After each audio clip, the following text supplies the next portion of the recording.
Hi there, it's Cherie from Cherie'sCraftyGirls.com, independent Stampin' Up! Demonstrator. Thank you for joining me today.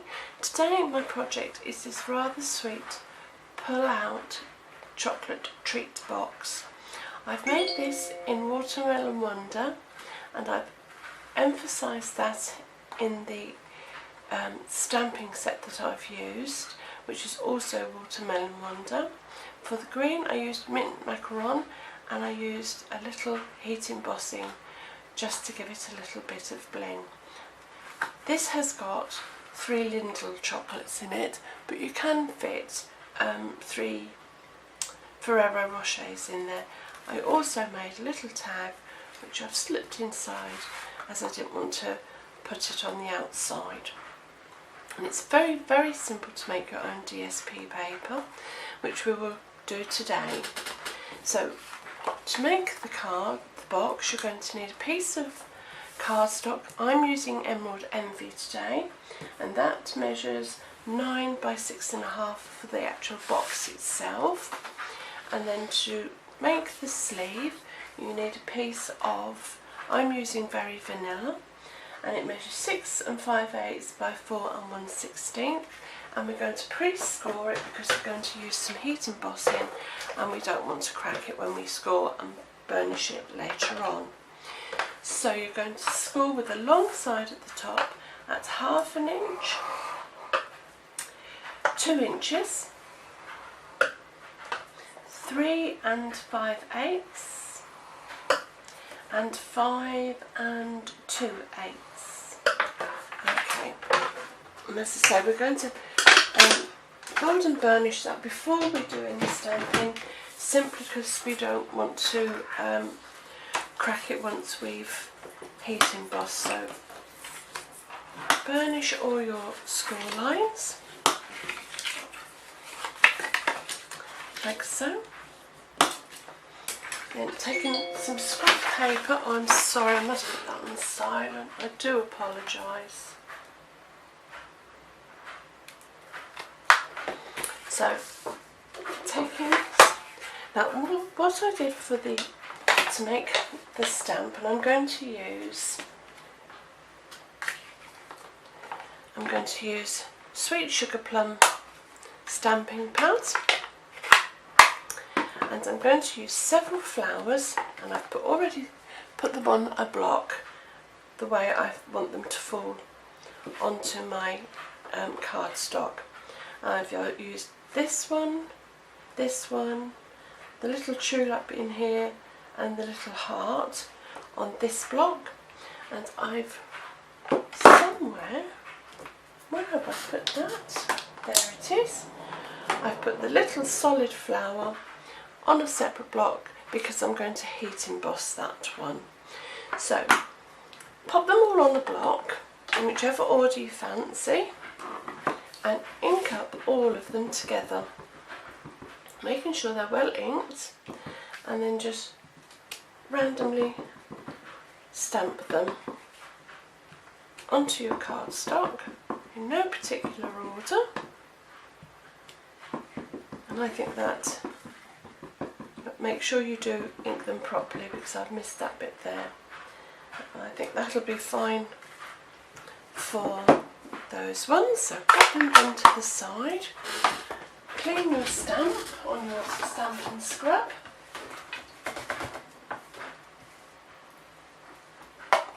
and then now I'm going to use the Emerald Envy, and I'm using What I Love, and I'm using this little flower, this little leaf.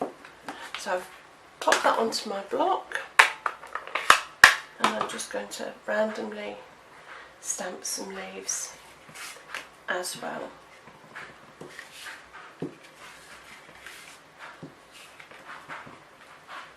Leaving enough room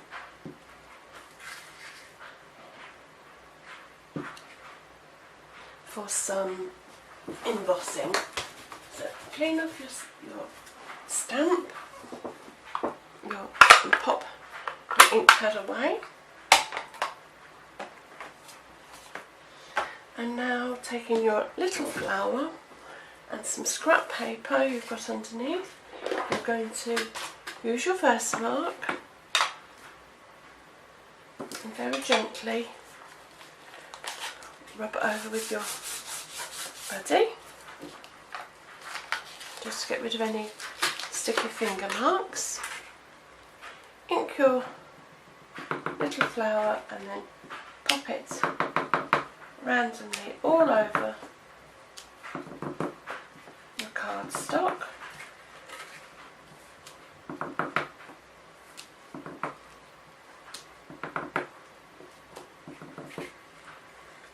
It's quite difficult to see when it's not been stamped, but that's fine because we can come back and do some more once we've heated it up. So I'm using silver. You could use gold, or as Sam Harrison showed us in one of her tutorials, you can stamp it with the Versamark ink on your stamp and then in whatever colour ink pad you want, and then stamp it and use clear embossing powder over the top, and that will give you some nice coloured flowers. And then just tip this over where you've put your Versamark, trying to keep it all in the tub, not like me throwing it all over the paper.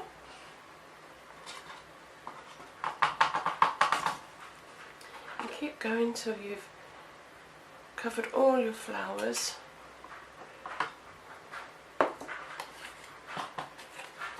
Just going to pop some more over this side because I thought I did one over here. If I haven't, I may go ahead and put some more on. I tipped this everywhere. I've not done a very good job of this at all. Just a little bit more on that one. Really good tap. Let's just pop this back into my pot because I seem to have thrown it just about everywhere. There we go. Now I think that just needs a little bit of a brush off here, but I do want one there, I think. Little half of one there. I've got one there but he hasn't taken, so we'll do that again, like so. And then taking another handful, I'm going to definitely put one there, one there, and half of one here. There we go. Should I put another one there? Looks a bit empty there, doesn't it? So, when you're happy with your paper, which I am, there you go. There's your super, oh, see this? Sorry this could go. I'm going to pause it because I'm going to just finish some spots and then I'll come back. See you in a minute. Okay, so I've finished doing my heat embossing and just brushed off any excess bits that I didn't like the look of and I didn't want them there. Now then going to take your heating tool, and if you've got your volume up, please turn it down because this does get quite loud. So heating your tool up to start off with. So you need to preheat it. It doesn't take very long. And then just go over your flowers till they start changing colours, which does happen quite rapidly. Doesn't take long at all.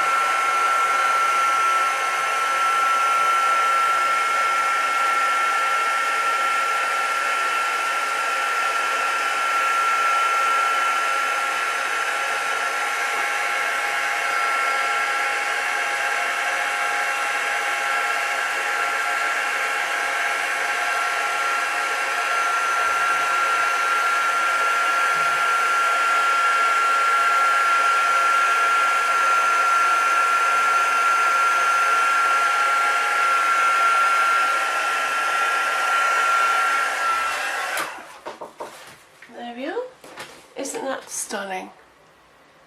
Your own beautifully embossed paper. Right, so now we will go back to the actual box itself. Let's put that over. And you're going to take your main piece of cardstock, take your scoring board. You're going to score at 1 and 2.5 inches on all 4 sides. 1 inch, 2.5, 1, 2.5, 1, 2.5. There we go. Okay, so fold and burnish your score lines.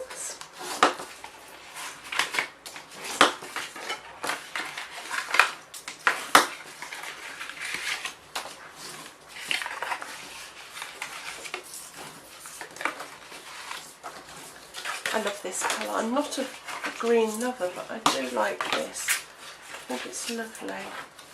Okay, then what we're going to do is take our snips, and in each corner we're going to take this L shape away. So we're going to cut past the first line to the second score line and remove that completely. Let's just trim that off. There we go. So we come down the second score line to the second score line, but we're just going to take away the little box, like so, making sure your score line is removed neatly.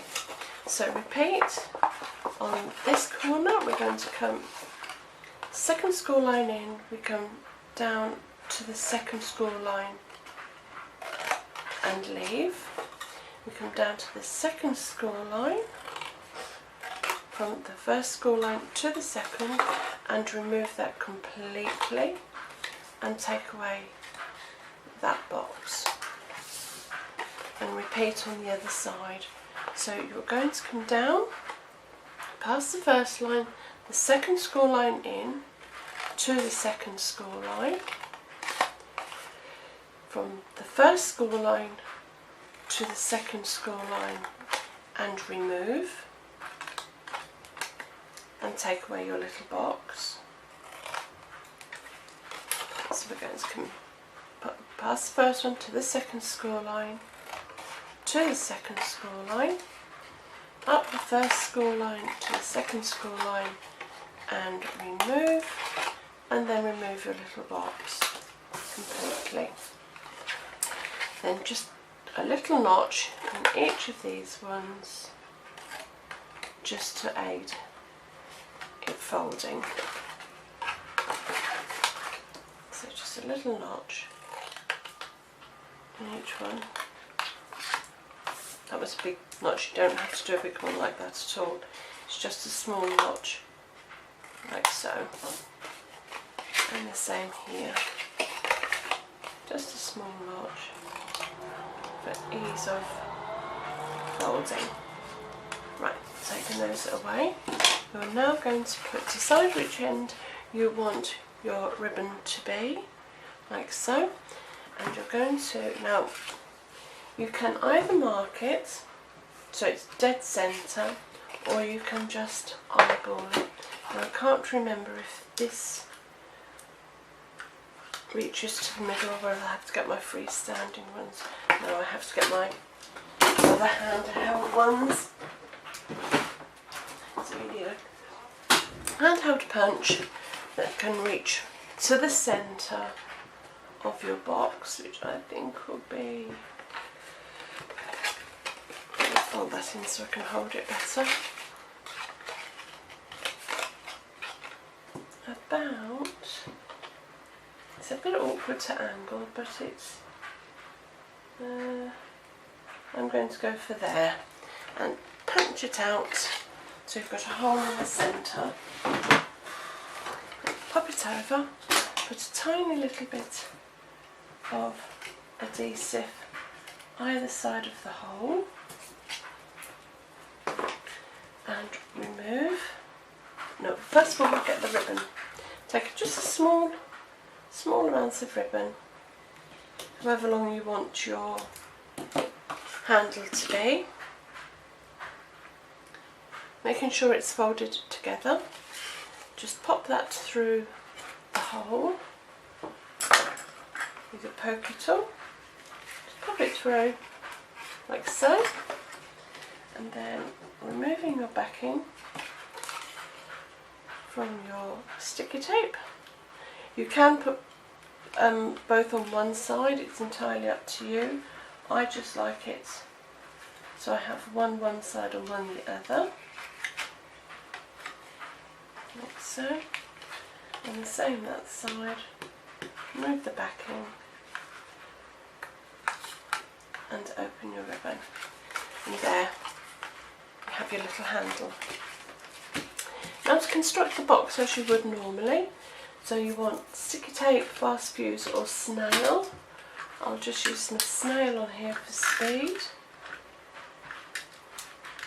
I think I've just run out. Have I just run out? There we go. Just for speed, she says going slow. Using snail for speed. That sounds a bit ironic really, doesn't it? So construct your box as you would normally, folding your seams together nice and neatly,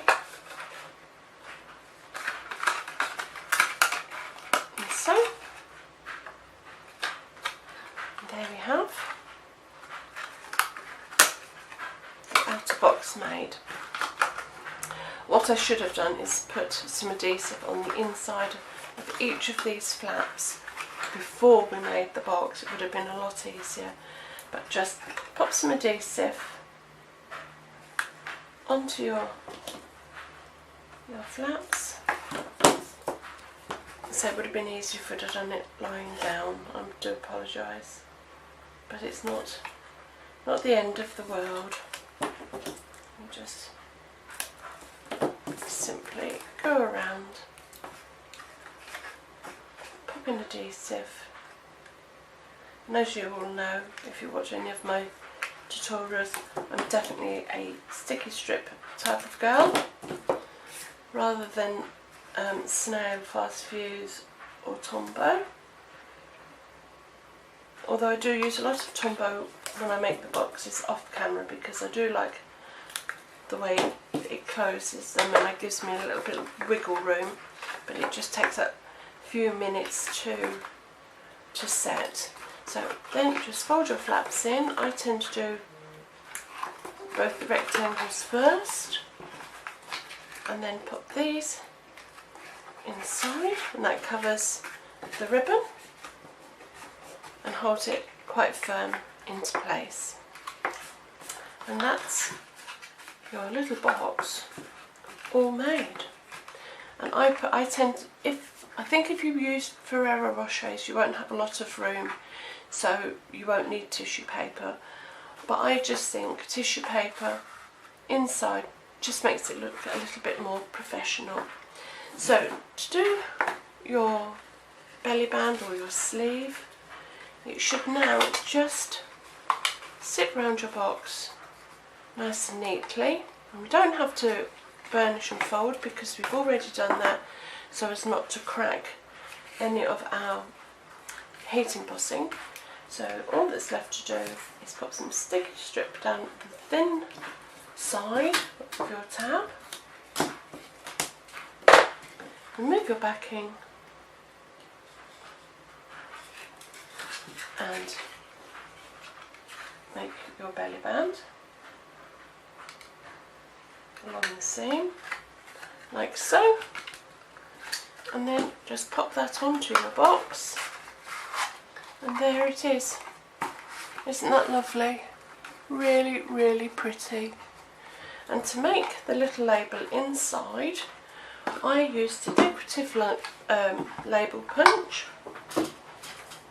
some vanilla, very vanilla, and I'm going to use sweet sugar plum And the stamps I'm using are Thank You So Much from the Flourishing Phrases, and that's a 2-box set with lots of sentiments and some gorgeous embellishments, which I think is absolutely stunning. And going back to the Blooming Love, which is the flower sets that we used, I'm just going to pop that across the bottom just to finish it off. So opening your, you could use your Emerald Envy if that's what you would like, or whichever colour you think fits nicely. Just stamp your sentiment, making sure it's the right way up, and pop that onto your cardstock like that. And I'm just going to pop these flowers along the bottom. You won't get all of those in, but I just wanted the hint of the flower there. And I need, oh dear, I need a sponge, because I forgot I'm going to sponge the edge. So then align your punch. Oh, it fits in quite nicely actually, we've got most of that in. That surprised me, I didn't think I was going to get quite all of it in, but I think that looks lovely. And then with a sponge or a dabber, whichever you've got, whichever you use, and getting ink everywhere, just ink up your sponge. I just use a very small amount, you don't need a lot, and just go around the edge to give it a little bit of definition. And I think it makes it look a little bit more professional and finished. You don't have to if you prefer not to. It's all about preference, and that is the art of paper craft. It's a very personal choice of things, the way you make it, the way you design it, the colours you choose. It is a very, very personal thing, and I think that is what is so special when you come to making gifts and cards and boxes and bags. It is personal, and the person receiving it should know that it is a very personal thing. Isn't that lovely? And what to do with that, I just pop it inside. I'm not going to pop some tissue paper because I haven't got any at hand, but I have got some sweeties. So I'm just going to get 1, 2, 3 lintels, pop them into your box, and there you have a stunning little gift box for chocolates. Hope you've enjoyed my tutorial. If you have, please like, and I really would like and appreciate some comments, whether you like them, what you would like to see, what you'd like my next project to be. I really would appreciate some comments. So until next time, take care, bye.